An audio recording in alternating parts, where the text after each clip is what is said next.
ఘడియవో జన్మగా నే గడుపుతున్నానని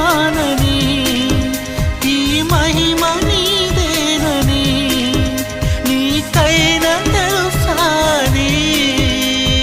నీకు చెప్పాలని ఒకే ఒక మాట మదిలోన దాగుంది మౌనంగా ఒకే ఒక మాట